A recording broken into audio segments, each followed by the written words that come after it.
બાળ મિત્રો, હું પ્રવીણ જોશી. સ્ટોરી, પઝલ અને જોક્સ એ મારો વિષય છે. આજે તમને એક નાનકડી વાર્તા સંભળાવું.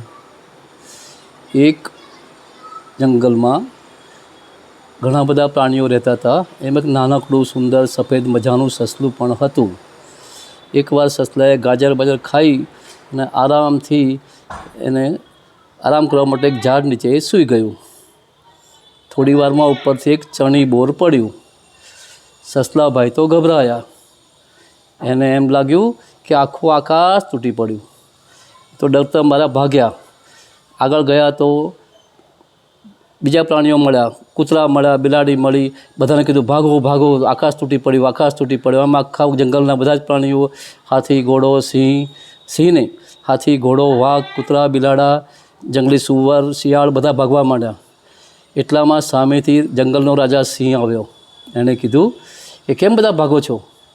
તે મહારાજ તમે પણ ભાગો, નહીં તો તમે મરી જશો. ત્યાં ઝાડ નીચે ઝાડ ઉપર આકાશ તૂટી પડ્યું છે.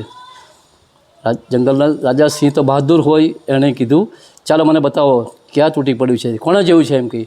તો આ સસલાએ જોયું છે. તો ચાલો પછી સસલાભાઈને લઈને બધા પાછા વળી અને ચણી બોરના ઝાડ નીચે ગયા. અને ત્યાં તું ક્યાં ઊંઘેલું હતું? કે મહારાજ હું તો અહીંયા ઊંઘેલું. તો એક ચણી બોર પડેલું. બધા સમજી ગયા કે ભાઈ આ તો ચણી બોર પડ્યું છે. એટલે પછી સસલા કીધું બીકણ સસલા, જિંદગીમાં આવું કદી કરવાનું નહીં. જિંદગીમાં ચણી બોરના જ દુઃખ હોય છે, આકાશ તૂટી નથી પડતા. મિત્રો, તમારી બી હિંમત રાખવાની સિંહ જેવી, અને ચણી બોર ગણવાના. દુઃખમાંથી કોઈ બી તે સહારો બહાર નીકળી શકાશે. Thank you.